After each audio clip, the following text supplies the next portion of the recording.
1,00,000 మంది శివభక్తులతో కలిసి మహారుద్రాక్ష పూజలో పాల్గొనండి. వెంటనే కాల్ చేసి మీ పేరును నమోదు చేసుకోండి.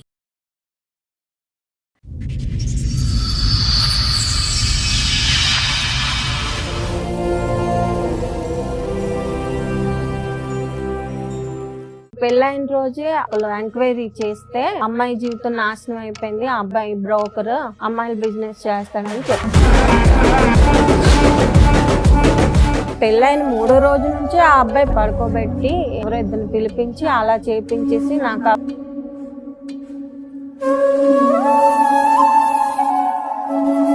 అత్త వాళ్ళకైతే చెప్పాలి. చెప్పాను మేడం. ఏమంది ఆవిడ? ఇప్పుడే కదమ్మా డబ్బులు సంపాదించుకోవాలని అన్నది. అదేం చిన్న విషయం కాదు నాన్న. మాక్సిమం క్రైమ్ లో హైయెస్ట్ క్రైమ్ నువ్వు చెప్తున్నది.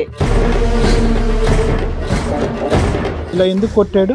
వర్క్ కి వెళ్ళలేదని సార్. ఇంతనా? కస్టమర్ల దగ్గరికి వెళ్ళడం స్టార్ట్ చేసావా నువ్వు? వెళ్ళాను మేడం.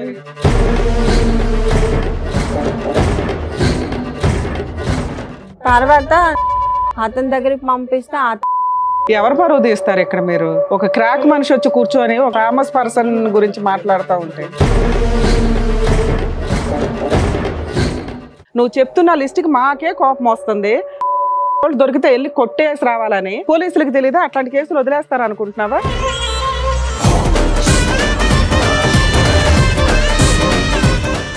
అమ్మాయి ఫేస్ రివీల్ చేయమన్నా కూడా మేము రివీల్ చేయాలి. ఎందుకంటే వాళ్ళు ఉన్నారు పెద్ద పెద్ద పేర్లు, ఒక్క ఎవిడెన్స్ లేదు.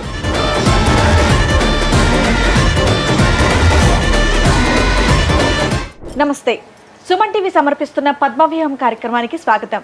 మరి ఈ కార్యక్రమంలో మనతో పాటు ఉన్నారు ప్రముఖ హైకోర్టు అడ్వకేట్ రమ్యాకుల గారు.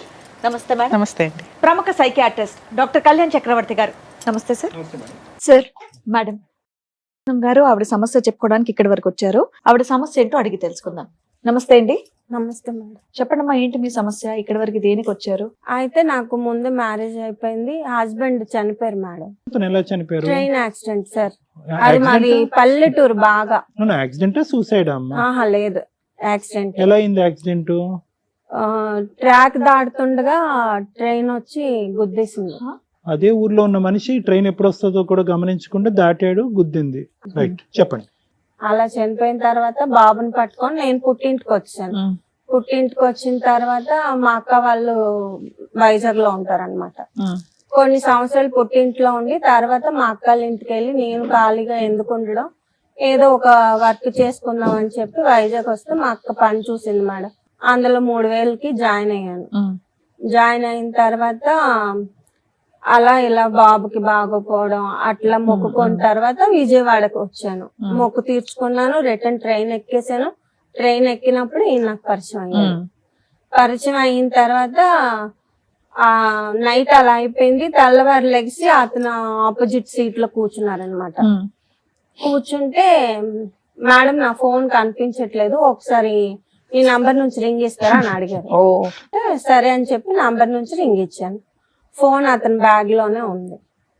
సరే నా స్టేషన్ వచ్చేసింది, నేను దిగిపోయాను, అతను వెళ్ళిపోయారు. అతను ఎక్కడోడు?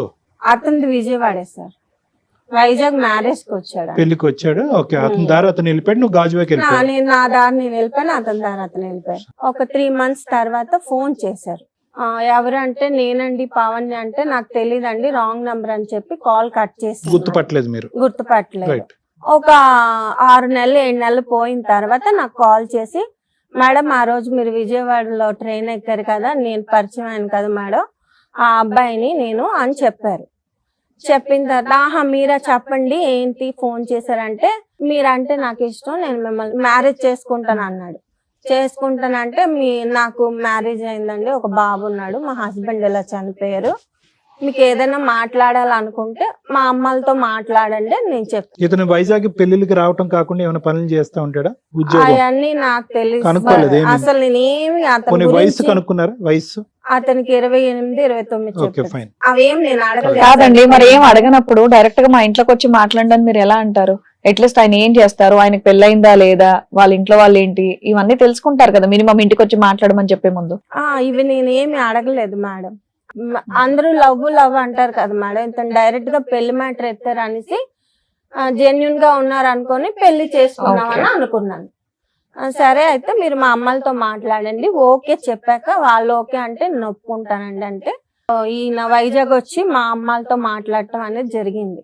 మా అమ్మలు ఒప్పుకోలేదు. ఎందుకు? వాళ్ళన్నా కనుక్కున్నారా అతను ఏం చేస్తాడని? నందిగంలో మా షాప్ ఉంది, మా అన్నయ్య వాళ్ళది, అందులో సూపర్వైజర్ గా చేస్తాను, నెలకి 40,000 శాలరీ వస్తుంది అని చెప్పారు. ఏదో ఆ రోజుల్లో అలా చెప్పారు. నందిగాంలో 40,000 అంటే ఎక్కువ. మాకు పొలాలు ఉన్నాయి, ఇల్లు ఉంది, సొంత ఫ్లాట్లు ఉన్నాయి అని మా అమ్మాలకి చెప్పారు. లేదండి మాకు నచ్చలేదు, మేము బ్రాహ్మణ్స్ మేడం, వాళ్ళు కుమ్మరోళ్ళు. మా అమ్మ ఒప్పుకోలేదు. ఒప్పుకోకపోతే అతను వెళ్ళిపోయారు. వెళ్ళిపోయిన తర్వాత ఇంకా మా ఇంట్లో వాళ్ళతో నేను ఫైట్ చేశాను. ఇంకా పెళ్లి చేయకుండా అలా వదిలేస్తారేంటి, ఇప్పుడైనా చేయరా అని చెప్పేసి నేను పురుగుల మందు తాగి చచ్చిపోతాను, లేదంటే పెళ్లి చేయకపోతా అని చెప్పి చాలా పెద్ద ఫైట్ చేసి ఇంట్లో వాళ్ళని మొత్తానికి ఒప్పించి అప్పుడు ఒప్పుకున్న తర్వాత మా అమ్మ మా బాబాయ్ వీళ్ళతో మాట్లాడారు. మామూలు మాట్లాడడానికి వెళ్దాం అనుకున్నాము, అక్కడ బొట్టు పెట్టించడం గట్ట అంతా జరిగిపోయింది. ఇది ఎవరు ప్రయత్నం వల్ల ఒప్పుకోవటం జరిగిందమ్మా? నా ప్రయత్నం వల్ల ఒప్పుకోవటం. ఎందుకు మీకు అంత ఇంట్రెస్ట్ వచ్చింది? ఊరికి అడుగుతున్నాను. అంటే వద్దన్నారు. ఆ అబ్బాయి అలా మాట్లాడి మ్యానిపులేట్ చేశాడు సార్. ఏమన్నాడు? ఆ మాటల్లో అమాయకత్వం గట్ట అలా కనిపించింది. ఉన్నావు, నీకు ఆయనలో అమాయకత్వం కనిపించిందా? అంటే నాకు ఆ టైంకి అలా అనిపించింది మేడం. అది టైం బ్యాడ్. మీ అమ్మ వాళ్ళు అంత ఎంక్వైరీ చేసి అబ్బాయి మంచోడు కాదు అన్నారు కదా. అంత ఎడ్యుకేషన్ పర్సన్ కాదు మేడం, పల్లెటూరు. వాళ్ళు ఎడ్యుకేటెడ్ కాదు, ఏమీ తెలియదు, కానీ కోటేశ్వరుడు 40,000 సంపాదిస్తాడు. సెకండ్ మ్యారేజ్ అయిన పిల్లకి ఇవ్వడానికి ఆలోచించేశారు. అయితే ఒక్క నిమిషం అమ్మా, అక్కడికంటే ముందు ఏమనుకోవద్దు. చెప్పండి. ట్రైన్ లో ఎదురు కూర్చుని ఏం మాట్లాడుకున్నారమ్మా? ఆల్మోస్ట్ ఒక అదే ఎక్కడ ఏంటి అంటే మాది ఇలా వైజాగ్ అండి, మా అబ్బాయికి బాగాలేదు, అబ్బాయి ఉన్నాడని అప్పుడే తెలుసు అతనికి. ఇప్పుడు నువ్వు లేటెస్ట్ గా ఏం చెప్పలేదు. మీ ఆయన ఏం చేస్తాడు అని అడగలేదు అతను? అప్పుడు అడిగారు, చనిపోయారు అని చెప్పారు. సో నీ వైపు ప్రాపర్ ఇన్ఫర్మేషన్ ఇచ్చేసావు. అతనికి కాస్త ఈ అమ్మాయిని వదిలేద్దాం అనిపించింది, ఏదో వచ్చాడు. సైడ్ ఏమి అడగలేదు నువ్వు?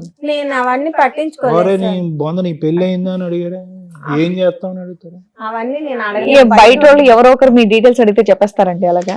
క్యాజువల్ గా అడుగుతున్నారు కదా అని చెప్పాను. చూడమ్మా, నీ గురించి మొత్తం వాకప్ చేసుకుని అన్ని ఇన్ఫర్మేషన్ రాబట్టుకుని వెంటనే కాల్ కలిపితే కరెక్ట్ కాదని చెప్పుకుని ఈ మధ్యకాలంలో 4 అమ్మాయిలను ట్రై చేసి అవి కూడా వర్కౌట్ అవ్వకపోయినప్పటికీ నిన్న లిస్ట్ ఆఫ్ నెంబర్స్ ఉన్నాయి చూడు. చాలా సార్లు జోబులో పెట్టుకుని ఉంటాడు ఫోన్ అతను, అందరినీ చేయమని ఉంటాడు. సో ఒక్కొక్క నెంబరు డిలీట్ చేసుకుంటూ పైకి వచ్చి నువ్వు 3 నెలల తర్వాత దొరికావు. నువ్వు లేటెస్ట్గా అప్పుడు అప్డేట్ చెప్తున్నాను అని అంటున్నావు, కానీ వాస్తవానికి అంటే వేర్ ఐఎమ్ కమింగ్ ఫ్రమ్ అంటే నీ గురించి అప్డేట్ అనేటటువంటిది అతనికి ట్రైన్లోనే తెలిసిందని చెప్పడం గురించి నా ఉద్దేశం. ఇప్పుడు నాకు ఆల్రెడీ పెళ్ళి అయ్యిందని ఫోన్ ఎత్తి నువ్వు చెప్పాను అని అన్నావు చూడు ఇందాక, అది అది అది ఉత్తమాట.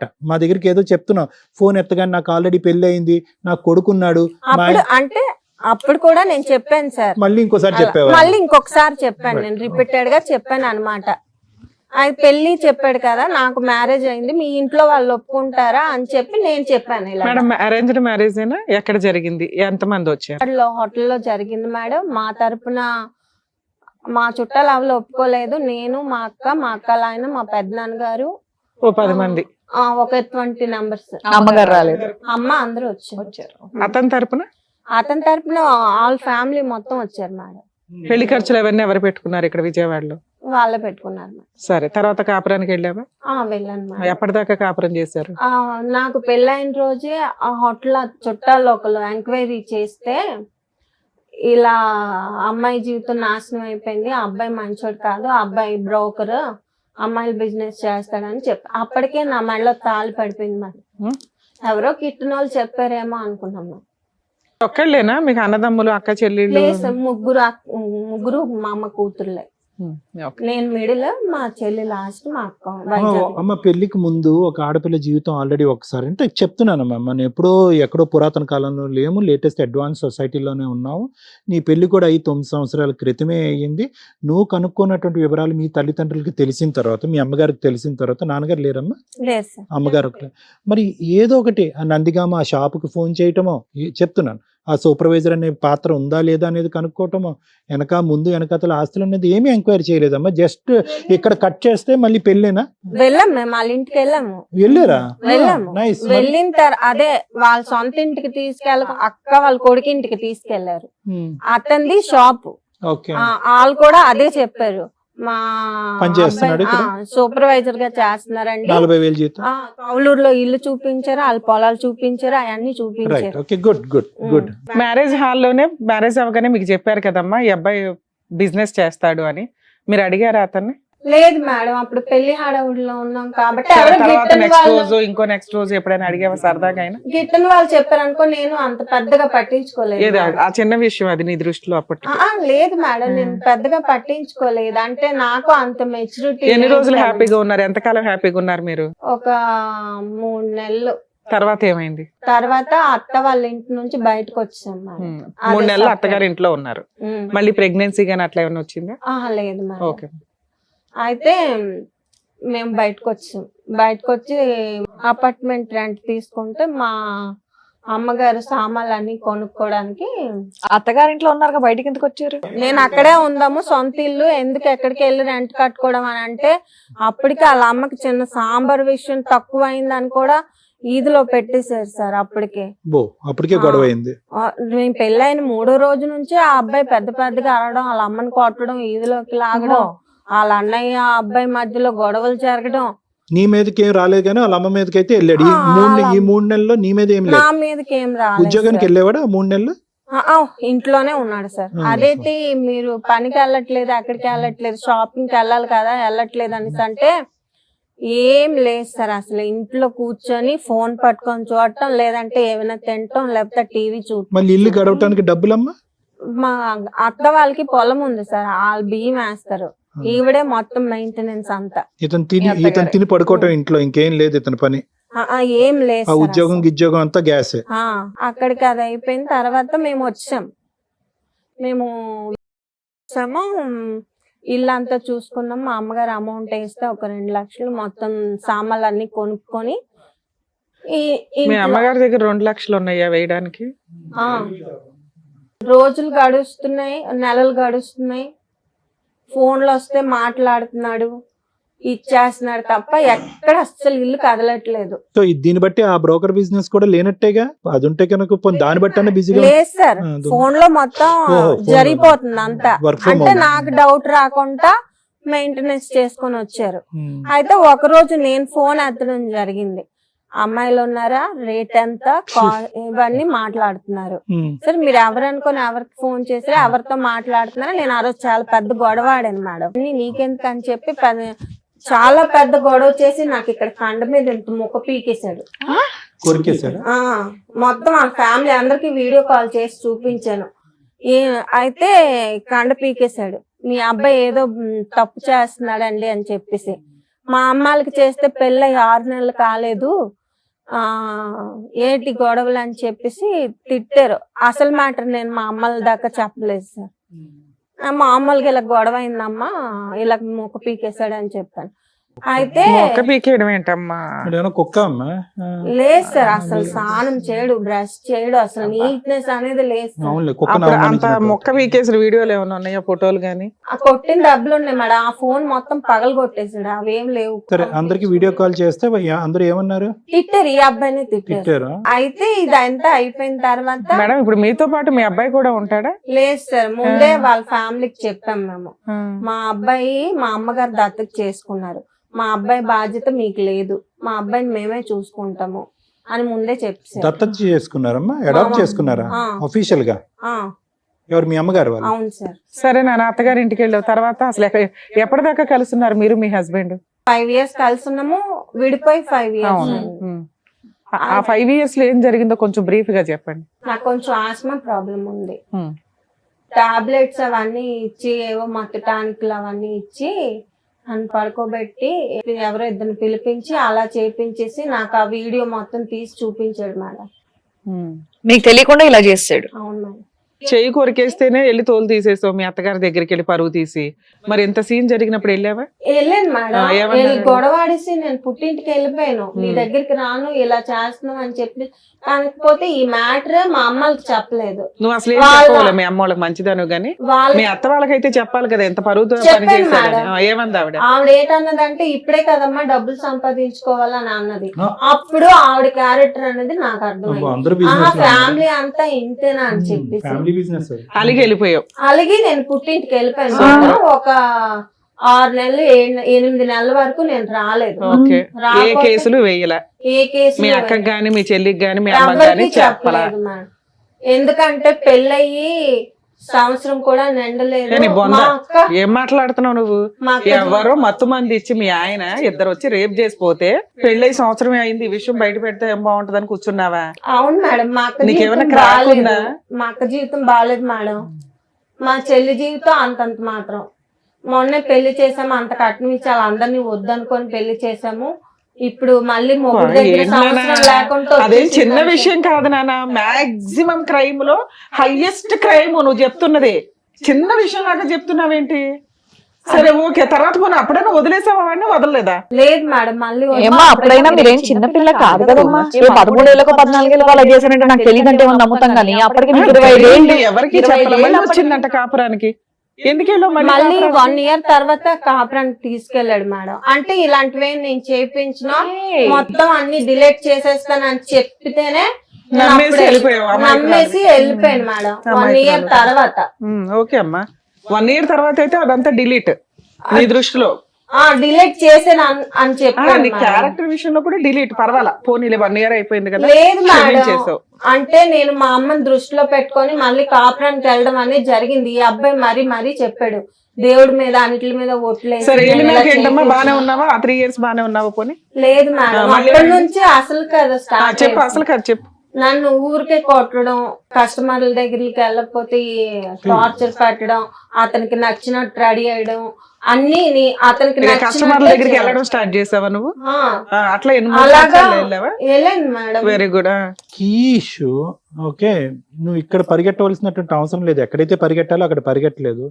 నిన్ను ఎవరు ఒత్తిడి చేశారమ్మా? నిన్ను అంటే నీ క్యారెక్టర్ ఒకసారి మత్తుతో జరిగినటువంటి అంశానికి ఎంతో చితికిపోయి ఎంతో బాధపడిపోయి అక్క జీవితాన్ని, చెల్లి జీవితాన్ని, అమ్మ పరువుని కాపాడాలి అనే ఉద్దేశంతో వాళ్ళు వృత్తి ధర్మంగా భావించేటటువంటి వృత్తిలోకి నువ్వు ఇన్వాల్వ్ అయిపోయావా?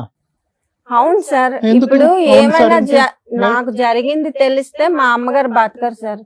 ఇప్పుడు వాళ్ళిద్దరు జీవితాలు సరిగ్గా లేవు, నా జీవితం కూడా సరిగ్గా లేదని తెలిస్తే మా అమ్మగారు ఏటైపోతారని దాని దృష్టిలో పెట్టుకొని మళ్ళీ కాపురానికి వెళ్ళడం అమ్మ దేని జరిగింది. గురించి బాధపడతాదమ్మా? నాకున్నటువంటి ఒక సొంత కూతురు, ఎంతో అల్లారు ముద్దుగా పెంచినటువంటి కూతురు ఈ డాష్ వృత్తిలోకి వెళ్ళిపోయింది అనేటటువంటి పెద్ద అంశమా? లేదంటే నా మొగుడు ఇలా చేశాడు కాబట్టి నా జీవితం ఇలా పాడైందనే చెప్పేటటువంటి అంశం మీ అమ్మగారికి పెద్ద అంశం అవుతుందా? ఈ రెండిట్లో ఏది పెద్ద ఇష్యూ? ఏది పెద్ద ఇష్యూ? ఇంకేం వినక్కర్లేదు నీ కదా. నీ వ్యక్తిత్వం ఏంటి, నీ ఆలోచన ఏంటి అన్నది నాకు అర్థమైపోయింది. ఈ రెండిట్లో ఏ తల్లి గుండె ఎప్పుడు పగులుతుంది? ఈ విషయం తెలిసినప్పుడు పగిలిపోతుంది. నువ్వు కావాలని చేస్తే ఆవిడ గుండె పగులుతుందమ్మా. మీ ఆయన బలవంతంగా చేస్తున్నాడంటే వెళ్ళి మీ అమ్మకి చెప్పుకోవాలి కదా నువ్వు ఆ విషయం అంటున్నావు. నేను మొగ్గు చెప్పినట్టు వింటావా, అమ్మ చెప్పినట్టు వింటావా? అమ్మ నువ్వు చెప్పాలి కదా, ఇన్ని షేర్ చేసుకున్నా. వాళ్ళ కష్టాలు ఉన్నాయని అక్కనే చెల్లిని కూడా దింపావా? చీచి చూసావా, దీనికోసం మాట్లాడా. చీచి అని అనిపించింది కదా, చీచి అని మీ అమ్మకు కూడా అనిపించి వాడు తోలు తీసేసేది.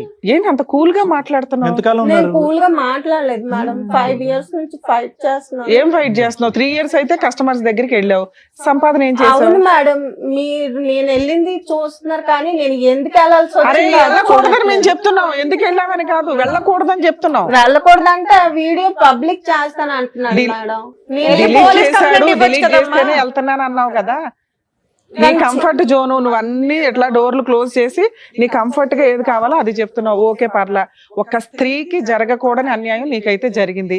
నీ పాత్ర ఎంత ఉంది, మీ ఇంట్లో వాళ్ళ పాత్ర ఎంత ఉందో, అబ్బాయి పాత్ర ఎంత ఉందో పక్కన పెడితే ఎక్కడో ఒకటి నువ్వు రియలైజ్ అవుతావు కదా. 3 ఇయర్స్ కి అయితే రియలైజ్ అయ్యావు. ఈ 3 ఇయర్స్ లో సంపాదించిన సంపాదన ఏం చేసావు? అతనికి ఇచ్చాను మేడం. ఇల్లు కొనుక్కున్నాడు, కార్ కొనుక్కున్నాడు, అన్ని కొనుక్కున్నాడు మేడం. సరే లాస్ట్ లో ఎట్లా మా అబ్బాయికి 200 ఇస్తానన్న చేతిలో రూపాయి కూడా ఇవ్వలేదు. అదే ఇంకా నాకు ఓపిక చచ్చి నేను ఇంకా చేయలేను, నాకు ఓపిక లేదు, ఇప్పటికే నా ఆరోగ్యం క్షీణించిపోయింది, నేను ఇంకా చేయలేనంటే నువ్వు చేస్తేనే నా కొంపలో ఉండు, చేయకపోతే వెళ్ళిపో. నిన్నేనా ఇలా ఇప్పుడే అట్లా బట్టలు బిజినెస్ కోసం చాలా మంది అమ్మాయిలు మోసం చేసి పెళ్లిళ్ళు చేసుకున్నాడా? అతనికి ముందు పెళ్లి అవ్వలేదని చెప్పాడు నాకు. అతనికి పెళ్లిళ్ళు ఎందుకమ్మా? పెళ్లిళ్ళు అవసరం లేదు. బిజినెస్ చేస్తావు అనుకుంటే అమ్మాయిలు నీతో కూడా అలాగే చేయించవచ్చు కదా, పెళ్లి ఎందుకు చేసుకున్నాడు? ఆ అమ్మాయి చెప్పింది, ఆ అబ్బాయి ఇది వరకు బిజినెస్ చేసేవాడు, ఆ అబ్బాయికి నువ్వెలా పెళ్లి చేసుకున్నావమ్మా అనేసి అంటే, అంతా అయిపోయిన తర్వాత చెప్పితే ఏం లాభం మేడం, మొత్తం జరగాల్సిన నష్టం అంతా నాకు జరిగిపోయింది. అరే ముందు చెప్పారు, ఎంక్వైరీ చేసుకోవాలి, ఆ పెళ్లి రోజు చెప్పారు, తర్వాత 3 నెలలు నీ లైఫ్ బాగానే ఉంది. ముందు 3 కదమ్మా, నెలలు, అప్పుడే ముందు కదా 6 నెలల ఎంక్వైరీ వరకు చేసుకోవాలా? బానే ఉంది మేడం. అత్తయ్య వాళ్ళ ఇంట్లో ఉన్నప్పుడు బానే ఉంది, బయట 3 నెలల తర్వాత బానే ఉంది. అక్కడ నుంచి నాకు ప్రాబ్లమ్స్ అనేవి స్టార్ట్. సరే నువ్వు తప్పించుకొని బయటకు వచ్చేసావు, ఊరుకున్నాడా? మంచి కస్టమర్ వెళ్ళిపోయినట్టే లెక్క కదా ఆయనకి, ఊరుకున్నాడా? లేదు మేడం. తర్వాత అతని దగ్గరికి పంపిస్తే అతనితో నేను గొడవ అదే లాస్ట్ గొడవ మాకు.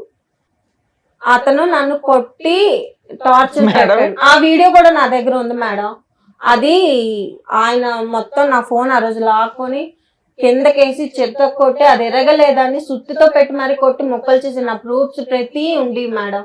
ఇప్పుడు లేవు. మొత్తం ఇప్పుడు ఏ ప్రూఫ్స్ కూడా అతని నీతో మీద పాటు ఎదురు ఇంకెవరన్నా వస్తున్నాయి. వచ్చారా? లేదు మేడం. నువ్వు మా ఒక్కదానివే తమ్ముడు వచ్చావా? వచ్చాడు. ఒక్క నిమిషం సొంత అమ్మా, తమ్ముడా? మళ్ళీ చెప్తున్నా. అంటే నా చిన్నప్పటి నుంచి ఎదురు ఒక్క నిమిషం. పడుతున్నాం మేడం. మీ పేరు ఎవరు పరువు తీస్తారు ఇక్కడ? మీరు ఒక క్రాక్ మనిషి వచ్చి కూర్చొని ఒక No, we are not famous picking up- person no, no, no, గురించి no, we are not మాట్లాడుతా picking up ఉంటే. any names. I'm just asking for the list of people that she's involved. అమ్మ, ఇలాంటి పెద్ద మనుషుల్లో ఎవరైతే ఎవరి పేర్లు తీయట్లేదు, ఆ మాత్రం కామన్ సెన్స్ మనకు ఎవరి పేర్లు తీయట్లేదు, ఇంకా పెద్ద పెద్ద మనుషులు ఎవరైనా ఉన్నారా నీ లిస్ట్ లో? లేరు సార్. ఇతను ఒక్కడే. ఉన్నదే చెప్పాను. అతను ఒకడే. అతను ఒకడే. సో ఇవన్నీ కూడా నీకు ఎక్కడా కూడా ఏ ప్రయాణం కూడా, మొత్తం ఎన్ని సంవత్సరాలు అయితే నువ్వు ఫైట్ చేసావు, ఇష్టం లేక అయిష్టతోనే వెళ్ళావు, అతను అయిష్టం. బలవంతంతో వెళ్ళావు. మీ అమ్మగారికి ఈ మాట చెప్తే కనుక అమ్మ మనసు పాడైపోద్దని చెప్పి వెళ్ళావు. ఎక్కడా కూడా ఆ డబ్బులు నీకు రావటం కానీ నువ్వు వాడుకోవటం కానీ చేయలేదు. ఏమీ జరగలేదు మేడం. నాన్న ఈ 5 years లో ఏం చేశారు మీరు? కేసులు ఏమన్నా వేసారా వేశాను కోర్టులో? మేడం. ఏమేం కేసులు వేసారు? పోలీస్ స్టేషన్ కి వెళ్ళి ఇలా బిజినెస్ చేపిస్తున్నాడు అని చెప్పేసి నన్ను కొట్టిన దెబ్బలతోనే ఆ రోజు నేను పోలీస్ స్టేషన్ కి వెళ్ళాను. పోలీస్ స్టేషన్ కి వెళ్తే ఫోన్ తీసుకొని మొత్తం చూస్తే దొరికాడు. ఓకే. దొరికిన తర్వాత ఎవరు మీ హస్బెండ్ వాళ్ళ? మా హస్బెండ్ వీళ్ళంతా దొరికేశారు. ఓకే. పోలీస్ స్టేషన్ కి వెళ్ళాక 4 దెబ్బలు కొట్టి, ఆ అమ్మాయిని ఇలా చేస్తావా తప్పు కదా అని చెప్పేసి 4 కొట్టి తర్వాత కౌన్సిలింగ్ పంపించారు. కలిసి ఉంచడానికి కౌన్సిలింగ్. సార్ మేడం నేను కలిసి ఉండే ప్రసక్తి లేదు మేడం, నా జీవితం నాశనం చేస్తాడు, నా జీవితం అన్యాయం అయిపోయింది. నాన్న నువ్వు ఎంతమంది లిస్ట్ చెప్పినాక కూడా వాళ్ళు కౌన్సిలింగ్ కలిపి ఉంచాలని అతను రెడ్ హ్యాండెడ్ గా దొరికిన తర్వాత కూడా కౌన్సిలింగ్ అన్నారు మేడం. ఇక్కడ ఏం జరిగింది మేడం? నాకు నాన్న ఇప్పుడు మీరు అన్నారు కదా మేడం నేను క్రాక్ అని. నేను క్రాక్ కాదు మేడం. నేను క్రాక్ అని నేను అనలేదమ్మా. నీకు క్రాక్ ఇలా ఎందుకు మాట్లాడుతున్నావు? సేమ్ నేను ఇక్కడ ఇప్పుడు నాకు జరిగింది. నిన్ను క్రాక్ అని డిసైడ్ చేయడానికి నేనెవరు వెళ్ళలేదు కదా. నా బాధ నేను ఇక్కడ జరిగింది నాకు తెలుసు, అవతల వాళ్ళకి ఎవరికి తెలుసు సార్. నేను ఎందుకు చేయాల్సి వచ్చింది అవతల వాళ్ళంటే ఎవరమ్మా? బయట వాళ్ళకి తెలియక సార్. నా బాధ నేను బయట వాళ్ళకి నీ గురించి ఎందుకు తెలియాలి నాన్న? మాట్లాడవలసినప్పుడు మాట్లాడలేదు, చెప్పుకోవలసిన మనుషులకి చెప్పుకోలేదు. మత్తు వచ్చినప్పుడు ఏదైతే పని చేసావో, మత్తు లేనప్పుడు కూడా 5 సంవత్సరాల పాటు ఆ పని చేసినప్పుడు 100 మంది కూడా ఇదే మాట అంటారు. ఎవరిని తప్పు పట్టక్కర్లేదు. నువ్వు అనుభవించింది నీ దగ్గర ఒక ఎవిడెన్స్ లేదు, ఒక కేసు ఎఫ్ఐఆర్ అవ్వలేదు. ఇన్ని చెప్తున్నారమ్మా. మీ హస్బెండ్ మిమ్మల్ని కొట్టినట్లు ఉంటదే తప్ప ఇప్పుడు నువ్వు చూపించేవన్నీ. పోలీసులకి అంత బుద్ధి లేదు అనుకున్నావా? నువ్వు చెప్తున్న లిస్ట్ కి మాకే కోపం వస్తుంది. అరే అట్లాంటి వాళ్ళు దొరికితే వెళ్ళి కొట్టేసి రావాలని. నువ్వు వచ్చి మేడం మమ్మల్ని అర్థం చేసుకోరు ఏంటండి అని మాట్లాడుతున్నావు. పోలీసులకు తెలియదా అట్లాంటి కేసులు వదిలేస్తారు అనుకుంటున్నావా? నువ్వు లిస్ట్ చూపిస్తే ఖచ్చితంగా వాళ్ళని అరెస్ట్ చేస్తారు. మీ ఆయనతో కలిసి ఉంచాలని ఏ పోలీసులు అనుకోరు. అదే నీకు జరిగింది domestic violence. Wife and husband తగదా అన్నట్లు ట్రీట్ చేశారు వాళ్ళు. సరే ఒక అడ్వకేట్ ని పెట్టుకుని వీటి మీద సీరియస్ గా ఫైట్ చేశారు. చేశాను మేడం. కూడా అతని తరపు మాట్లాడింది. ఇలా ఎందుకు కొట్టాడు? వర్క్ కి వెళ్ళలేదని సార్. వర్క్ వెళ్ళలేదని ఇలా కొట్టాడు. ఇంతనా? ఎంత దారుణంగా ఒకసారి కొట్టారు. మొత్తం ఫోటోలు చూడండి సార్, ఇవి మొత్తం అన్ని కమిలిపోయి. ఇలా ఎన్నిసార్లు జరిగిందమ్మా? ఇంత చాలా సార్లు అంటే వెళ్ళినప్పుడల్లా ఈ వాయింపు. అలాగే ఆ డబ్బులకు భయపడి మా పుట్టింటికి వెళ్ళిపోయి అక్కడే ఒక 6 నెలలు 7 నెలలు ఉండేసి మళ్ళీ వచ్చేదాన్ని. మళ్ళీ సేమ్ రిపీట్. నేను వెళ్ళంటే అలా కొట్టాను. పెళ్లి ఫోటో సార్. అయ్యే బాబోయ్. అంతలానా కొట్టటం? ఇంకా సో వాళ్ళు ఈ కొట్టిన పంపడం ఫోటోలు వల్ల- ఇవన్నీ ఆ, ఇవి చాలా సందర్భాల్లో జరిగినాయి, కానీ ఒక సందర్భంలోనే నువ్వు ఫోటోలు తీసుకుని ఇందులో పెట్టావు. అంటే నేను మా అక్క వాళ్ళకి పంపడం జరిగింది సార్. నా కాడ ఫోన్ లేదు కదా అప్పుడు, అవి పంపడం జరిగింది. అయ్యే వాళ్ళ గూగుల్ ఐడి నుంచి తీసి నాకు ఇచ్చారు.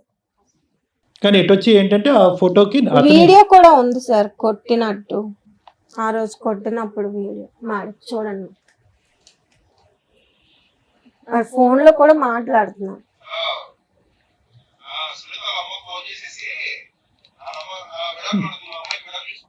విడాకులు అడుగుతుంది అని ఎవరో అంటున్నాడు ఏంటి? ఆ అదే సార్, ఇలా వెళ్ళలేదని చెప్పి నన్ను కొట్టాడు. నీతో పాటు ఎవరో వచ్చారు, వాళ్ళు ఎవరు, మా తమ్ముడు సార్.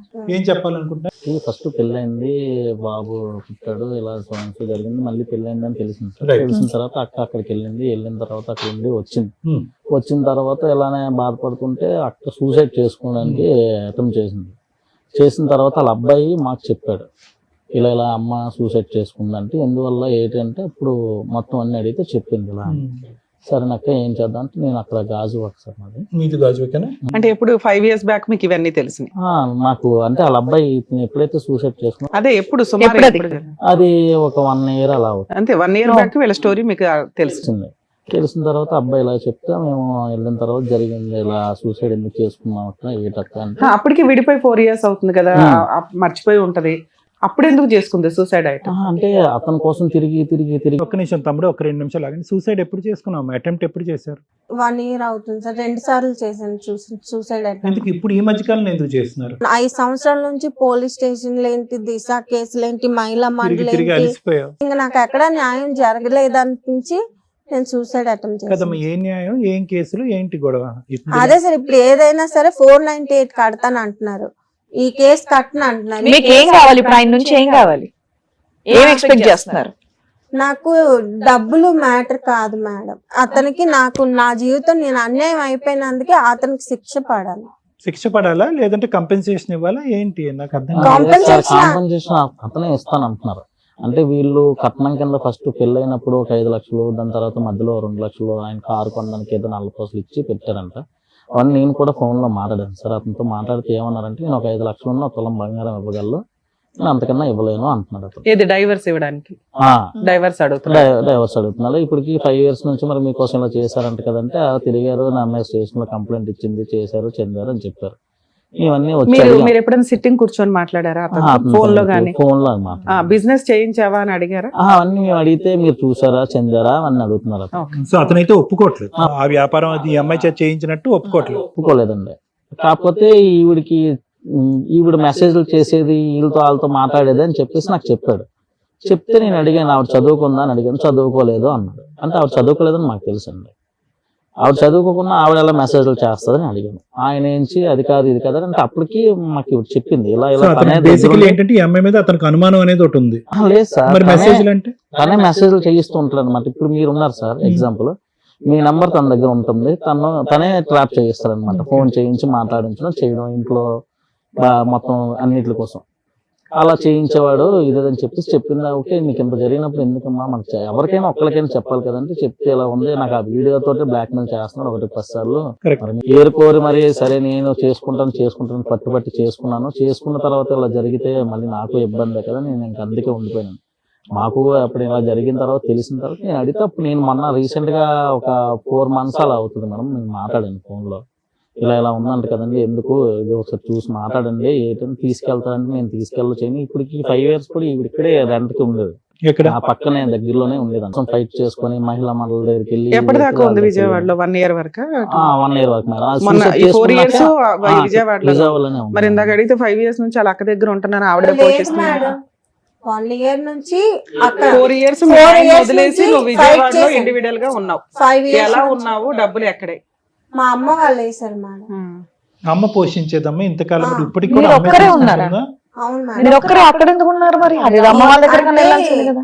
అమ్మ కేసుల గురించా? అమ్మ వాళ్ళకి అన్ని తెలిసిపోతాయి అని చెప్పేసి నాకు భయం వేసి మీ ఆయనతో ఉన్నట్టే తెలుసా మీ అమ్మ వాళ్ళకి? లేదు మేడం, వదిలేసాను. నువ్వు మా ఇంటికి రాకు, మొగుడిని వదిలేసి వస్తే నా ఇంటికి ఎందుకు వస్తావు, నువ్వు ఎక్కడైతే కానీ చచ్చిపో, డబ్బులు పంపిస్తుంది మా మీ అమ్మ. ఇంటికి రాక అని చెప్పింది మేడం. సో విడిగా ఉండటానికి నీ మట్టుకు నువ్వు ఉండటానికి ఇంటికైతే అడుగు పెట్టద్దు, ఇక్కడ పరువు పోద్దు కాబట్టి అక్కడ పోషణ నిమిత్తం డబ్బులు పంపిస్తున్నావు. డబ్బులు పంపించి బాబుని తన దగ్గర పెట్టుకుంది, అంతే కదమ్మా? బాబు వస్తూ ఉండేవాడు అంతా, వెళ్తూ చూస్తూ వస్తూ ఉండేవాడు. ఒక సడన్ గా బాబు ఉంటున్నప్పుడే తిని ఇలా చేసింది. చేసిన తర్వాత మాకు అప్పుడు ఆ బాబు చెప్పాడు, ఇలా ఇలా ఉందని, ఇలా జరిగింది అంటే అప్పుడే అలా కాళ్ళు అందరూ వెళ్ళి తీసుకొని వచ్చారు. వచ్చిన తర్వాత అక్కడ నుంచి ఇల్లు ఖాళీ చేసిన తర్వాత అసలు ఏం జరిగింది ఏంటంటే ఎవరికి చెప్పట్లేదు. చెప్పమ్మా పర్వాలేదు, నేను మరి మీ తమ్ముడు మీ అబ్బాయి బాబులు అంటున్నాయి కదా, నాకు చెప్పక్క పర్వాలేదు అంటే అప్పుడు ఇలా ఉంది తమ్ముడు, నేను ఎవరికి ఏం చేయలేకపోతున్నాము, ఏం చెప్పాలో కూడా తెలియట్లేదు మాకని.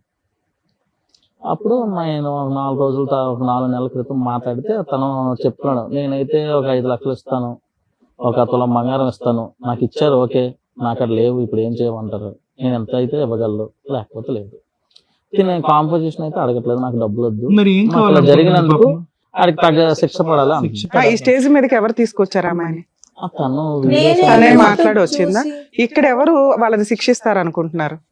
ఇప్పుడు మీ వీడియోస్ అన్ని చూస్తూ ఉంటే అందరికి తెలుసు కదా నాకు న్యాయం జరుగుతుంది అనే కదా. ఏ న్యాయం సార్? పోలీసుల దగ్గరికి వెళ్ళింది, అడ్వకేట్ల దగ్గరికి వెళ్ళింది, వాళ్ళు చెయ్యని న్యాయం ఈ స్టేజ్ మీద రమ్య గారు అయితే చెయ్యరు కదా. శిక్ష అంటే ఏం శిక్ష పడాలి అంటే నాకు తెలియక అడుగుతున్నాను, సారీ. నువ్వు పడినటువంటి వేదన బాధ మామూలుది కాదు. ఒక పక్క నుంచి అమ్మకి చెప్పుకోలేక భర్త ఇలాంటోడు అని చెప్పి నరకం, నువ్వు అనిపించింది నరకం, అది నాకు అర్థం అవుతుంది. ఆ పోరాటం గురించి ఈ పుట్టింటికి వెళ్ళలేక అత్తింటి దగ్గరే, అదే మీ ఆయన ఇంటి పక్కనే ఒక ఇల్లు తీసుకుని ఆ అమ్మకి ఇప్పటికీ కూడా నేను ఇక్కడే ఉండిపోతానమ్మా, నేను గెలవాలని, నార్మల్ టార్చర్ కాదమ్మా, it's very heavy hearted. But what can we do? ఏంటి శిక్ష అంటే ఏంటి? ఈ పాటికి నువ్వు చాలా పోలీస్ స్టేషన్లు, చాలా అందరి మాటలు అన్ని విన్నావు కదా, ఏ విధంగా శిక్ష పడుతుంది ఇలాంటి వాళ్ళకి? ఏంటి శిక్ష? 498 కేసు పెడతానంటున్నారు మేడం. ఒక్క నిమిషం తమ్ముడు. 498 కేసు పెడితే నాకు న్యాయం ఎక్కడ అవును, దానికి జరుగుతుంది? ఇలా మించిన ఇల్లు శిక్ష, అలా వచ్చేస్తారు కదా దానికి మించిన మేడం. శిక్ష ఏంటి? ఆడిని నరికేసే శిక్ష ఏంటి? ఆడిని నరికేసే శిక్ష ఏమైనా ఉందా? ఇలా చేసినందుకు దానికి తగ్గ వేరే సెక్షన్లు ఉంటాయి కదా అని See, the అడుగుతుంది thing కూడా. is, ఒకటే, నీ బాధ, ఆవేదన, నీ కోపము, నువ్వు ఎంత రగిలిపోతున్నావు, ఎన్ని సంవత్సరాలు బట్టి రగిలిపోతున్నావు. ఎందుకంటే ఇలాంటి అంశాల గురించి బహుశా ఒక స్త్రీ ఎక్కడో చోట విసిగి వేసారిపోయి అమ్మాయి వాడు కల్మకాడు పోతాడని చెప్పి వదిలేస్తాడు. కానీ నువ్వేంటంటే ఈ పెళ్లి గురించి అన్నీ వదులుకున్నావు, పరువు వదులుకున్నావు, ఒక ఆడపిల్లకు ముఖ్యమైనటువంటి ఆ అంశాన్ని వదులుకున్నావు, తల్లి ప్రేమ నుంచి దూరం అయ్యావు, కొడుకు నుంచి దూరం అయ్యావు, అన్నిటినీ త్యాగం చేసుకుని కేవలం ఒక మనిషితో, ఒక ట్రైన్లో తూతూ మంత్రంగా కనిపించినటువంటి ఒక మనిషితో జీవనం కొనసాగించాలని చెప్పి మొదలుపెట్టిన నువ్వు మొదటి నుంచి అదంతా మోసమే. ఏది పెళ్ళి పందిరిలోనే వీడు కరెక్ట్ కాదు జాగ్రత్త అమ్మా అని చెప్పినటువంటిది నీది. అప్పటి వరకు నువ్వు విన్న కథ అంతా కూడా రివర్స్ అయిపోయి అలాంటి వ్యక్తితో నువ్వు జీవితాంతం ఎలా కొనసాగాలి అనే అనుమానంతో, క్వశ్చన్ మార్క్తో ముందుకెళ్తూ ఉంటే కనుక ఏదైతే కనుక నువ్వు భయపడ్డావో ఆ భయం నిజమైపోయింది. ఓకే, కానీ ఇక్కడ ఉన్న విచిత్రం ఏంటంటే కనుక మేము కూడా రేర్గా, నేను ఓకే మేడం వాళ్ళ సంగతి నాకు తెలియదు, నేను కూడా ఇటువంటి రేరెస్ట్ ఆఫ్ రేర్ సిచ్యువేషన్ నేను చూడలేదమ్మా. నీ వైపు అసలు వేలెత్తి చూపెట్టే ధైర్యం ఎవరికీ ఉండకూడదు, చూపెట్టకూడదు కూడా. ఎందుకంటే కనుక నువ్వు ఎందుకు ఇక్కడ పని లేక కూర్చున్నావా? డబ్బుల గురించి కూర్చున్నావా? ఎంత ఇస్తాడు మా ఆయన? 3 కాదు 4 ఇవ్వాలి, 4 కాదు 5 కావాలి, 5 కావాలి, 10 గురించి బేరాల గురించి కాదుగా. నీ మనసులో రగిలిపోతున్న ఆవేదన, వేదన ఏదైతే ఉందో, సపోర్ట్ సిస్టమ్ లేనటువంటి ఒక ఆడపిల్ల ఇక్కడ వచ్చి కూర్చుంది. చాలా ఈజీగా ఇప్పుడు మనం అనొచ్చు, ఓకే ఎస్, వెనక ముందు చూసుకోకుండా వాడెవడు, వాడి కెరీర్ ఏంటి, వాడు ఏంటి అనేది కనుక్కోకుండా ఎలాగమ్మా అంత గుడ్డిగా వెళ్ళిపోయి ఎలా పెళ్లి చేసుకో అని చెప్పి రెట్రోస్పెక్ట్గా మనం అడగవలసినటువంటి. ఇందాక నుంచి నేను చూస్తుంటే నాకు బాధ జాలే వస్తుంది. అరే ఎందుకు కొద్దిగా కనుక్కుని ఉంటే కనుక జీవితం ఇంకొద్దిగా బాగుండేదేమో అనేటటువంటి ఆలోచన కూడా వస్తుంది. దానికి మించి అసలు కోపం రావట్లే. ఇన్ఫ్యాక్ట్ నువ్వు ఎందుకు ఇంత కోపపడుతున్నావు అనేది అర్థమైంది. ఎందుకంటే ఇలాంటిది ఒకసారి మత్తిచ్చి ఇలా చేయగానే వాడు పీకి ప్యాకెట్ ఆడి ఉండేవారు. అమ్మకి చెప్పో, లేదంటే ఇలాంటి పెద్ద మనుషులు ఇలాంటి కుర్రోళ్ళని తీసుకొచ్చి దబదబా అని కొట్టుండేవారు. కానీ నువ్వేం చేసావంటే కనుక అమ్మ పరువు పోకూడదు, అక్క జీవితం నాశనం అవ్వకూడదు, చెల్లి జీవితం నాశనం అవ్వకూడదు, కాబట్టి ఏదో విధంగా ఈ రోజు కాకపోతే రేపైనా మొగుడు అనేవాడు మారుతాడు కదా, దయదలుస్తాడు కదా, అలవాట్లు మార్చుకుంటాడు కదా అనేటటువంటి ఒక్క ఆశతో నువ్వు వెనక్కి వెళ్ళావు. వెనక్కి వెళ్ళిన తర్వాత నీకేం కొత్తగా ప్రపంచం ఏం కనిపించలేదు. వాడు ఏదైతే అన్నాడు, సంతకాలు పెట్టిస్తాను, ఇది మానేస్తాను, అది తీసేస్తాను అంది, అదంతా గ్యాస్ అని నీకు ముందే తెలుసు. వెనక్కి వెళ్ళావు. వెనక్కి వెళ్ళిన తర్వాత ఏం మారింది? ఏం మారలేదు. నేను ఎందుకు ఆశ్చర్యపడుతున్నాను, ఇలాంటి కేసు నేను చూడలేదని అంటున్నానంటే కనుక సెకండ్ టైం ఎప్పుడైతే కనుక నీ జీవితంలో అన్యాయం జరిగి, ఇది బలవంతంగా కాదు, ఇది నీ వృత్తి ధర్మం, నువ్వు బయటకు వెళ్తే కనుక నిన్ను కొడతాను, చంపుతాను, నరుకుతాను అని చెప్పి నిన్ను ఒక ఉచ్చులో పెడుతున్నాడు చూడు, అప్పుడు గాల్లోకి ఎగిరి తన్ని పారిపోయినటువంటి 98 మంది ఆడవాళ్ళని చూశాను. కానీ ఇలా పారిపోలేకుండా అదే కుంపట్లో దహనమైపోతూ, అమ్మ పరువు తీయకూడదు, అమ్మని బాధ పెట్టకూడదు, చెల్లిని అక్కని బాధ పెట్టకూడదు, కొడుకు ముందు తలదించుకునే పరిస్థితి ఉండకూడదు, నాకంటూ కూడా ఒక పెళ్లి జరిగితే కనుక అది కూడా తెలిసి తెలియక ఆ పెళ్లి జరిగితే కనుక రెండో పెళ్లిలోంచి నేను పారిపోవటం కరెక్ట్ కాదు అని చెప్పి అక్కడే పడున్నావు చూడు, అది నేను ఎక్కడ చూడనటువంటి ఒక అంశం. నువ్వు ఇప్పుడు వరకు చెప్పినవన్నీ వాస్తవాలు అయితే కనుక, వాస్తవాలనే అనుకుంటున్నాను, నీ కళ్ళుని స్టడీ చేస్తున్నాను నేను, ఓకే అది పక్కన పెట్టండి. ఎక్కడ తప్పు జరిగిందమ్మా ఏంటి? నాకు నిజంగా అసలు ఫస్ట్ స్టార్టింగ్ చెప్తూనే నాకు మైండ్ బ్లోయింగ్. ఏంటి 2002లోని 2003లోని ఒక రైల్వే ఉద్యోగం చేస్తున్నటువంటి ఒక స్త్రీ, అంటే ఎంతో కొంత చదువుకుంది, ఎంతో కొంత అవగాహన ఉంది, పట్టణ ప్రాంతంలో ఉంది, ఒక 10 సంవత్సరాల పిల్లకి, ఒక 15 సంవత్సరాల కుర్రోడికి పెళ్లి చేయటం ఏంటమ్మా? ఎక్కడ? అప్పట్లో నానమ్మ గారు చనిపోతారు అని చెప్పేసి నా సరే, ముందే వాట్ ఎవర్ ఇట్ ఇస్ అమ్మ, ఏ పరిస్థితుల్లో, ఒక 2 నిమిషాలు నా మాట విని, ఏ పరిస్థితుల్లో అంటే ఎక్కడ నీ మనసు గాడి తప్పింది, ఎక్కడ నీ ఆలోచన వైఖరి గాడి తప్పింది, ఎక్కడ ఈ ఉచ్చులోంచి సరైనటువంటి సమయంలోని సందర్భంలోని ఆలోచనలోంచి బయట పడలేకపోయేవి అనేటటువంటి దాని యొక్క పునాది అక్కడ ఉందని చెప్తున్నాను. ఎవరు ఏ పరిస్థితుల్లో ఏ ఆలోచన వల్ల చేశారనేది నాకు పద. అక్కడ ఏంటి, మనకు టిక్ బాక్స్లో ఒక ఆడపిల్లకి జరగకుంది, ఆల్రెడీ ఒక మ్యారేజ్ జరిగిపోయింది, రెండోది ఒక కొడుకు పుట్టేశాడు, మూడోది ఒక భర్త రైల్వే ట్రాక్ దగ్గర చనిపోయాడు, అయిపోయినాయి, అన్నీ అయిపోయినాయి. ఏవైతే కనుక ఒక మనిషి బహుశా 100 సంవత్సరాల పాటు కూడా చూడనటువంటి ఒక కథ ఏదైతే నీ జీవితంలో ఉండకూడదో, అది 15-14 సంవత్సరాలకి నువ్వు మొత్తం అంతా చూసావని చెప్పడం నా ఉద్దేశం. సో దాంతో ఏమైందంటే కనుక ఒక ఆడపిల్లకి ఆటోమేటిక్గా ఒక అభద్రత, అక్కడి నుంచి 10 years పాటు జర్నీ కింద మీద పడి ఏవైతే చూడకూడదో, ఏవైతే వినకూడదో తెలిసి తెలియనటువంటి వయసులో ఒక కొడుకుని ఎత్తుకుని ఆ ఊరు ప్రాంతంలో తిరిగేటప్పటికి ఈ అమ్మాయి ఏంటి ఇలా ఉంది, ఈ అమ్మాయికి మళ్ళీ పెళ్లి చేయరా, పెళ్లి చేస్తే కనుక ఉంటుంది కదా అని చెప్పి రకరకాల మాటలు వినేటప్పటికి ఎక్కడో చోట నీకు ఆ పెళ్లి అనేటటువంటి ఒక ఆశ చిగురించింది. ఇక్కడే తొందరపాటుతనం అమ్మా, ఇక్కడే తొందరపాటుతనం. ఎక్కడైతే కనుక ఏవైతే ఎంక్వైరీ చేయలేదో, అరే ఇదేంటి అన్ని బ్యాడే, అన్ని మైనస్ మార్కులే, కర్మ సిద్ధాంతం మనం నమ్ముకుంటాం కదా, ఎవరు కర్మ అనలేదు, అంతా ఆడపిల్లే. అరే ఈ అమ్మాయికి చిన్న వయసులోనే పెళ్లి అయిపోయింది, చిన్న వయసులోనే కొడుకు పుట్టేశాడు, చిన్న పైన దురదృష్టవంతరాలు కాబట్టి చిన్న వయసులోనే భర్తను కూడా పోగొట్టుకున్నాడు అనేటటువంటి సమాజంలో ఈ తొందరపాటుతనం అనేది వస్తుంది అనమాట. అర్జెంటుగా ఎమర్జెన్సీగా 100 నెంబర్కో 108 నెంబర్కో కాల్ చేసినంత స్పీడ్గా పెళ్లి చేసేయాలి అంతే. అరే ఈ అమ్మాయి వచ్చింది, ఇక్కడ కూర్చుంది, ఎవరో రైల్వే స్టేషన్లో కనిపించినటువంటి ఒక అబ్బాయితో ఒక 4 గంటల పాటు జర్నీ చేసి ఫోన్ నెంబర్లు ఎక్స్చేంజ్ చేసుకుంది, ఈ లోపల వాడు వెంటపడ్డాడు, వేధించాడు. వీడు ఎవడు అసలు వీడు పనికి వస్తాడా, పనికిరాడా? ఒకసారి ఆల్రెడీ నరక కోపంలో తోసేసినటువంటి ఈ ఆడపిల్లని మళ్ళీ ఇలాగ ఇంకోసారి నరక కోపంలో మనం తోసేయాలనేటటువంటిది ఒక్కలైనా కూడా ఇంగితంగా ఆలోచించుంటే ఈరోజు నువ్వు ఇక్కడ మాకు కూర్చోవమ్మా. అభద్రత, ఆలోచన లేకపోవటం, తొందరపాటుతనం, ఆల్రెడీ పెళ్ళయి దురదృష్టవంతరాలు అయినటువంటి ఆడపిల్ల యొక్క తలరాత మళ్ళీ ఇంకొకసారి రాసేయాలి, మనం అర్జెంటుగా రాసేసేయాలి. ఆ అమ్మాయికి ఇంకో అవకాశం ఇవ్వకూడదు, ఆలోచించే. సరే నువ్వు నేనే ఒప్పించానండి అని చెప్పి నీ నెత్తిమే భారం వేసుకొని, ఎస్ నీ అభద్రత అలాంటిది, నీకు మాత్రం ఆ మనిషి గురించి ఏం తెలుసు అని చెప్పి నువ్వు బలవంతంగా ఈ తల్లిదండ్రులకి, నీకు ఒకటే లాజిక్, యూజువల్గా ఐ లవ్ యూ అని వస్తాడు కదా ఎవడన్నా, అలా కాకుండా I want to marry you అని వచ్చాడు అనేటటువంటి ఒక్క లాజిక్ పట్టేసుకుని, అబ్బా 100 మంది మగాళ్ళు ఈడే మగాడు రా బాబు అని చెప్పి నువ్వు పెళ్లికన్నీ సై అన్నావు. వీళ్ళేదో పైకి వెళ్ళి అక్కడ ఏదో ఎంక్వైరీలు చేశారు, అందరూ ఒక దొంగల ముఠాను రెడీ చేశాడు, అందరూ దొంగల ముఠా అంతా కూడా ఎస్ అని అన్నారు, అందరూ వాడికి మార్కులు వేశారు, ఆ పొలం నాది, ఆ ఇల్లు నాది అంటే నాదే అనుకున్నారు. ఒక కాగితం లేదు, ఒక పత్రం లేదు, ఒక ఎంక్వైరీ లేదు, గడిదిగుడ్డు లేదు. పెళ్ళినటువంటి మర్నాడు నుంచి వాడి ఇంట్లోంచే వర్క్ ఫ్రమ్ హోమ్. సో ఏదైతే కథ మొదటి నుంచి ఉందమ్మా, ఈ కథ యొక్క పూర్వపరాలు వేర్లు కింద నుంచి ఉన్నాయి. నువ్వు అందులో భగ్నం అయిపోయావు, దహించిపోయావు, కోపం వచ్చింది, అసహ్యం వేచింది, చేదరించుకుంది, కానీ పరువు కాపాడాలి, వెనక్కి వెళ్తే తల్లి స్వీకరించదు కాబట్టి అక్కడ దహనం అయిపోయావు. కాదనట్లే, ఇదంతా జరిగిందమ్మా. నరకం టార్చర్ తప్ప నీ జీవితం ఏం చూడలే. నిజంగా నేను చెప్తున్నా, 10 సంవత్సరాలు అప్పుడు మొదలైనటువంటి నేను నరకం ఇంకా 34 సంవత్సరాలు ఇంకా ఎండ్ అవ్వలే, నెవర్ ఎండింగ్ స్టోరీ.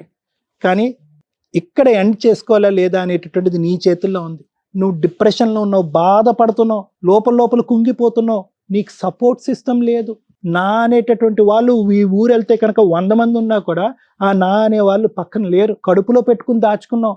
నేను ఇలాంటి వృత్తిని నమ్ముకుని ఇలాంటి బలవంతంగా ఇటువంటి వృత్తిలో ఉన్నాను అని చెప్పి సిగ్గుతో మాట చెప్పుకోలేక, బయటకు చెప్పుకోలేక, ఇప్పుడు నీ కొడుకు అంత అయ్యి ఉంటాడుగా, 21 years ఏంటమ్మా అని ఆడి నోటి అంటే ఎక్కడ మాట వస్తుంది?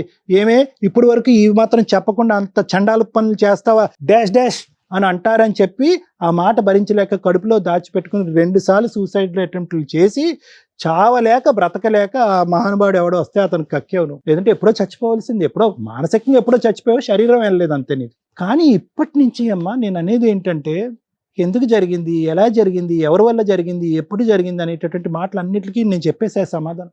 ఆడికి దండించాలి అనేటటువంటి ఆలోచనతో నిన్ను ఇంకా జీవితాంతం దండించుకోకమ్మా. నేను ఒక సైకియాట్రిస్ట్ని, ఓకే, నేను పోలీస్ వ్యవహారాలు ఇంకో విధంగా నేను మాట్లాడను. ఏం దండిస్తావు నువ్వు? 5.5-6 సంవత్సరాల పాటు 7 సంవత్సరాల పాటు దండించలేనటువంటి ఒక మనిషి ఈరోజు ఫ్రీ బర్డ్ లాగా ఆకాశంలో ఎగిరే పక్షిలాగా హ్యాపీగా ఆ వృత్తో ఇంకో 10 మంది వృత్తో ఇంకో 100 మంది ఆడవాళ్ళ జీవితాల్లో నాశనం చేసేవాడిని నువ్వేం దండిస్తావు? మేమేం దండిస్తాం? ఇక్కడ ఇన్ఫాక్ట్ ఏంటంటే కనుక నీ పుండి మీద నువ్వే ఇంకా ఇలా పచ్చికారం వేసుకుంటున్నావు. ఎందుకు? అయిపోయినటువంటి జీవితం అయిపోయింది. ఒకసారి వాళ్ళు తప్పు చేశారు, తర్వాత నువ్వు తప్పు చేసావు, ఇంకోసారి దేవుడు తప్పు చేశాడు. ఎవరు ఏమన్నా తప్పు చేయండి. ఇదేంటి ఫలితం లేనటువంటి జీవితం, గమ్యం లేనటువంటి జీవితం? ఎటుపోతుంది నీ జీవితం? కక్ష సాధింపా? వాడిని శిక్షించాలా? ఎవరు శిక్షించాలి? నువ్వు చేస్తావా? పోలీసులు చేస్తారా? ఏ లా కింద, ఏ సెక్షన్ కింద? అండ్ ఊరేసేయాలా? నరకటానికి ఏం సెక్షన్ పెట్టాలి, చంపడానికి ఏం సెక్షన్ పెట్టాలి వాడిని? I don't think so it is practically possible అమ్మా. ఇంతకంటే స్ట్రైట్ ఫార్వర్డ్ ఉన్న కేసెస్కే శిక్ష పడట్లే రకరకాల కారణాల వల్ల. ఆడు తప్పించుకుని తిరిగేటటువంటి బ్యాచ్. నువ్వు ఏం కేసులు పెట్టావు, ఏ దారిని వెళ్ళావు అవైతే నాకు తెలియదు, కానీ ఇక్కడి నుంచి అయినా జీవితాన్ని వాడి కర్మకాడిని వదిలేసాయి. వాడు ఏమన్నా ఇస్తే తీసుకో, నా మాట వినమ్మా. నువ్వు బ్రతకాలి, నీ కొడుకు బ్రతకాలి. జీవితాంతం అమ్మా దాసోహం అని చెప్పి మీ అమ్మకి అడుక్కునేటటువంటి పొజిషన్లో నువ్వు లేవు. ఎక్కడో చాట నీకంటూ ఒక జీవితం ఉంది, నీకంటూ ఒక వ్యక్తిత్వం ఉంది. అట్లీస్ట్ ఇప్పటికైనా అది బ్రతకమని చెప్తున్నాను. ఈ పగలు, ప్రతీకారాలు, శిక్షించటాలు, వాడికి శిక్ష పట్టాలి, ఇవన్నీ వేస్ట్, ఇవన్నీ వర్కౌట్ అవ్వో. కాదు సార్, నాది నా బాధ. అమ్మ బాధ అయినా దేన్నైనా, ఆడపిల్లకి అన్యాయం తప్ప న్యాయం జరగదు సార్. ప్రూఫ్ అమ్మ ఆడపిల్లల్ని అందులోకి తోసింది ఎవరు, వెళ్ళింది ఎవరు? ఒక 10 సంవత్సరాల ఆడపిల్లకి పెళ్లి చేసింది ఎవరు? ఆడొచ్చి చెప్పాడు ఆ 10 సంవత్సరాలప్పుడు నిన్ను పెళ్లి చేసుకోమని. ఎందుకమ్మా ఈ మాటలన్నీ? ఎక్కడ వర్కౌట్ అవుతుంది ఇవి? These are not going to work. These are helpless situation. మనం వెళ్ళాం నడుచుకుంటూ అందులోకి, ఆ కుంపట్లోకి.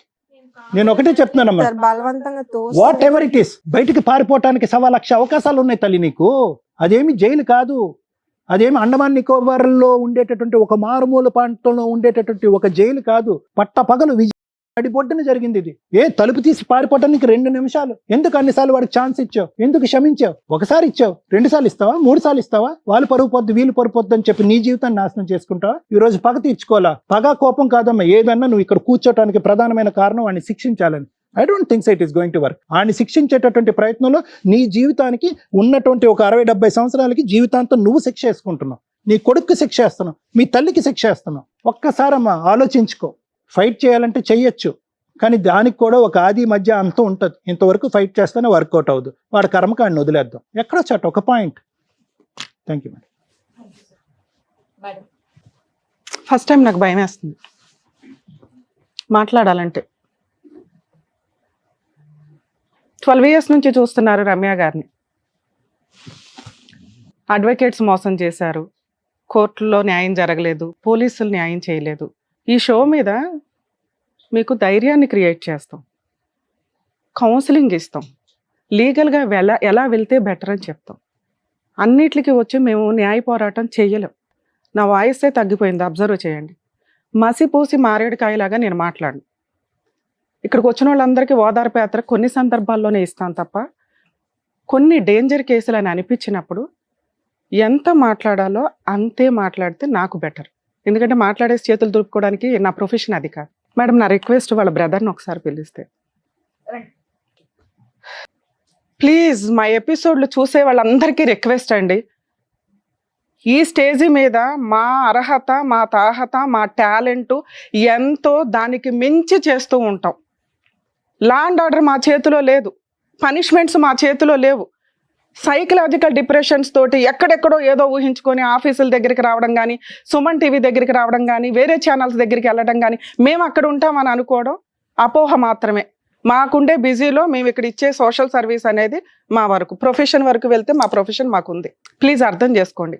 ఆ స్టేజ్ ఒకటి దొరికింది, స్టేజ్ దగ్గరికి వెళ్ళిపోతే సార్ ఏదో చేస్తారు, రమ్య గారు ఏదో చేస్తారు. ప్లీజ్ మా పెయిన్ కూడా అర్థం చేసుకోండి అని నా రిక్వెస్ట్.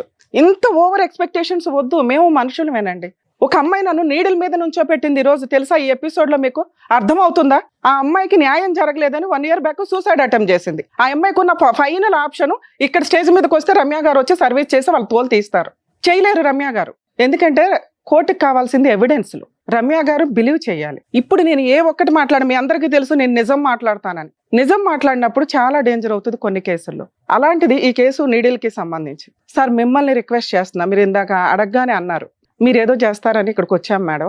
ఎందుకంటే మీ ఎక్స్పెక్టేషన్ కరెక్టే.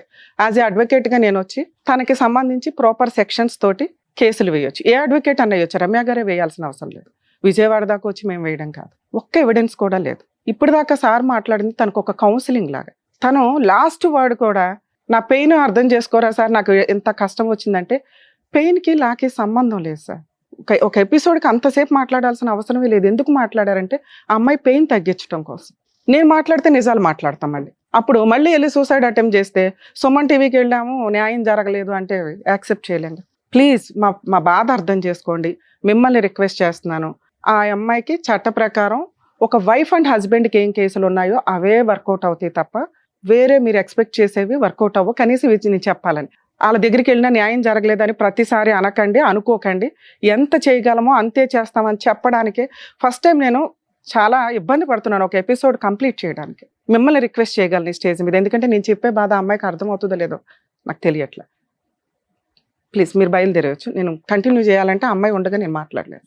నాన్న థ్యాంక్ యూ. చాలా ఎపిసోడ్స్ మీరు చూసే ఉంటారు. సైకలాజికల్ డిప్రెషన్స్తో కానీ ఇక్కడేదో జరిగిద్దని వస్తూ ఉంటారు. మీరు చాలా ఎపిసోడ్స్ చూస్తే మీకు మేము కట్ చేసి చాలా వరకు ఎడిట్ చేసి పంపిస్తూ టెలికాస్ట్ చేస్తూ ఉంటారు. ఎందుకంటే 2 hours 3 hours తీసుకుంటాయి ఒక్కోసారి. కొన్ని మీకు అపోహలాగా అనిపించవచ్చు, ఫేక్ అనిపించవచ్చు. ఫేకే అనిపించనివ్వండి, ఎందుకంటే వాళ్ళ ఆ అమ్మాయి ఫేస్ రివీల్ చేయమన్నా కూడా మేము రివీల్ చేయాలి. ఎందుకంటే ఆవిడ చెప్పిన లిస్ట్ ఆఫ్ ఎవరైతే వాళ్ళు ఉన్నారో పెద్ద పెద్ద పేర్లు, ఒక్క ఎవిడెన్స్ లేదు. మేబీ ఆ అమ్మాయి ఆ విక్టిమ్ అయ్యి ఉండొచ్చు, మేబీ ఆ అమ్మాయి ఆ పని చేసి ఉండొచ్చు. ఎవిడెన్స్ అనేది నమ్మకానికి కొన్ని సందర్భాలు ఎవిడెన్స్ లేకుండా కూడా నమ్ముతాం, ఎందుకంటే మనసుకి తగిలేస్తుంది. అది ఎక్కడ పొంతం లేదు. ఒక్క మాటకి ఇదే మాట నేను ఆ అమ్మాయి ముందు మాట్లాడితే ఇప్పుడు మమ్మల్ని బ్లాక్మెయిల్ చేయడానికి సూసైడ్ అటెంప్ట్ చేస్తుంది. ఎవరు రెస్పాన్సిబుల్? మాకేం తెలుసు? ఈ ఒక్క రోజుకి ఒక్కోసారి 10 episodes 20 episodes చేస్తాం. వచ్చారా, మాట్లాడారు, ఎంత చేయగలం అంత చేసి పంపిస్తాం. ప్రతి ఒక్కళ్ళు అక్కడికి వెళ్ళాము న్యాయం జరగలేదంటే మా తాహత ఎంతో అంతే చేస్తాం. అక్కడికి వెళ్ళినాక న్యాయం కొంతమందికి ఏది వచ్చి సర్వీస్ చేస్తారు అంటే అవి రియల్గా మేము ఫీల్ అవుతాం. అరే ఈ అమ్మాయికి నేను వెళ్ళాలి, ఈ అబ్బాయికి నేను వెళ్ళాలి అని వాళ్ళకి న్యాయం చేయడం కోసం మా వంతు ప్రయత్నం సుమన్ టీవీ నుంచి మేము చేయడానికి పూనుకుంటాం. ఇక్కడ ఏముంది ఎవిడెన్స్? ఒక్క ఎవిడెన్స్ ఉందా? డొమెస్టిక్ వైలెన్స్ క్లియర్గా ఉంది. ఒక హస్బెండ్ వైఫ్ మధ్య జరిగిన గొడవలు, దానికి సంబంధించి ఫొటోస్ ఉన్నాయి. ఆ అబ్బాయి మీద 498 కేసు రిజిస్టర్ అవుతుంది. పోలీసులకి ఏం పని లేదా? ఇంత విక్టిమ్ లిస్టు వాళ్ళకి దొరికితే ఈవిడ చెప్పిన పేర్లకి టైం పాస్కి కేసు వేసినా వాళ్ళకి మీకు అర్థమవుతుంది ఏం జరిగిద్దాం. అది కూడా వాళ్ళు వేయలేదంటే సిచ్యుయేషన్ ఏంటని అర్థమైందిగా. సైకలాజికల్గా ఆ అమ్మాయి చాలా డిప్రెషన్లో ఉంది. ఈ మాట అమ్మాయి ముందు మేము చెప్పలేం. ఒక కొడుకు 21 yearsకి వచ్చేసిన కొడుకు అమ్మ సూసైడ్ చేసుకుందని పక్కింటోళ్ళకి ఎదిరింటోళ్ళకి, అలా అమ్మ ఆల్రెడీ డబ్బులు ఇస్తుంది, మళ్ళీ అమ్మకి తెలియదు ఈ విషయం. అక్క ఆల్రెడీ చూసుకుంటుంది, అక్కకి తెలియదు. చెల్లి ఆల్రెడీ చూసుకుంటుంది, చెల్లికి తెలియదు. అన్ని అబద్ధాలు. మేబీ ఆ అమ్మాయి ఆ విక్టిమ్ అయినా కూడా ఎక్కడ స్పందించడానికి ప్రాపర్గా అనిపించినప్పుడు న్యాయం చెయ్యలేము. ఎవిడెన్స్లే ఉండవసరలా, నిజం అని మాకు అనిపించాలా. అనిపించిన రోజున నిజంగా నేను అక్కడ విజయవాడ వెళ్ళేదాన్ని, కేసులు వేసేదాన్ని, తోలు తీసేదాన్ని. ఒక 498 కేసు పోలీసులు తీసుకోలేదు అని అనటానికి లేదు. 498 తీసుకోవడానికి రెడీగా ఉన్నారు.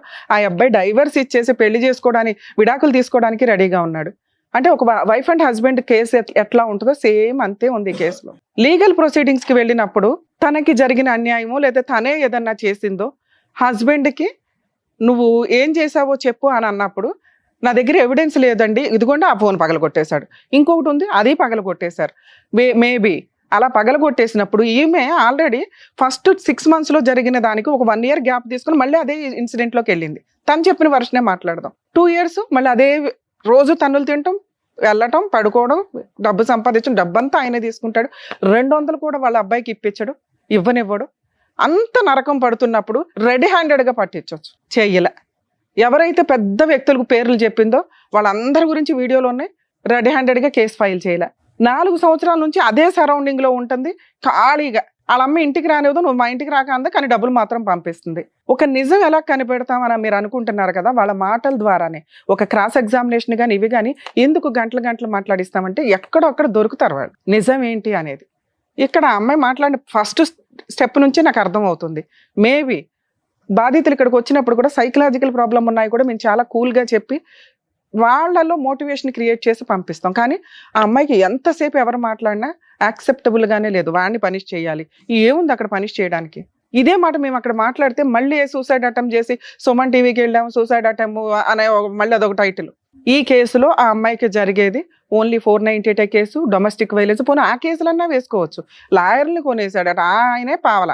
అతనే నిజంగా బిజినెస్ పర్సన్ అయితే ఈ అమ్మాయిని పెళ్లి చేసుకోవాల్సిన అవసరమే లేదు. ఒకవేళ బిజినెస్ పర్సన్ అయినా భార్యని బిజినెస్ లో పెట్టాల్సిన పని లేదు, ఎందుకంటే ఈవిడ లేనప్పటి నుంచి ఆ బిజినెస్లు నడుస్తున్నాయి కాబట్టి. ఒకవేళ ఇద్దరు గుంపుగా చేసినా ఈవిడ ఎవిడెన్స్లు పట్టుకొని తోలు తీసేయొచ్చు. మేము ఎక్కడ సఫర్ అవుతున్నాం? ఒక అమ్మాయి, మీరు చాలా ఎపిసోడ్లు చూస్తుంటారు, ఇలాంటిది జస్ట్ ఫోటో తీసారనే తోలు తీస్తున్నాము. పక్కన ఇంతమంది రేపులు చేసేసి ఎంతమంది నిద్ర, ఆవిడే పట్టించుకోదు, మేము పట్టించుకోవాలి. ఇప్పుడు ప్లీజ్ ఏమనుకోకండి. ఈ కేసులో లీగల్గా తన కోర్టుకు వెళ్తే ఒక వైఫ్ అండ్ హస్బెండ్కి జరిగే ఏ న్యాయం జరిగిద్దో అదే జరిగిద్ది. తను ఎట్లాగో వీడియో చూస్తుంది కాబట్టి తల్లి నీకు రిక్వెస్ట్ అమ్మా, అతన్ని ఏమీ చేయలేకపోతున్నాను అనేది మర్చిపోండి, దేవుడు చూసుకుంటాడు. మీ వరకు మీకు ఒక కుటుంబం ఉంది, ఒక పిల్లాడు ఉన్నాడు, మీరు బతుకుండడం చాలా అవసరం. టైం పాస్కి మీరు సూసైడ్ అటెంప్ట్స్ చేసుకుంటూ కూర్చుంటే కుదరదు. ఈ రోజున చూస్తున్నాం, రీసెంట్గా ఒక ఆమె పాపం బట్టలు ఇప్పేసుకొని వెళ్ళిపోయి సూసైడ్ అటెంప్ట్ చేసేసుకొని. ఎంత వర్క్ స్ట్రెస్, లేకపోతే ఏంటి, మాట్లాడుకోవడానికి మనుషులు దొరకట్లేదా మీకు? సూసైడ్ టెండెన్సీ వస్తుంటే ఖచ్చితంగా ఎవరో ఒకరితో మీరు షేర్ చేసుకోండి, మాట్లాడండి, సైకియాట్రిస్ట్ని కలవండి, కౌన్సిలింగ్లు తీసుకోండి.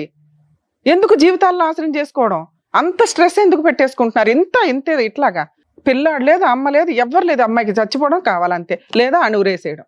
ప్లీజ్ బతుకుండండి. మరో కథతో మళ్ళీ కలుద్దాం.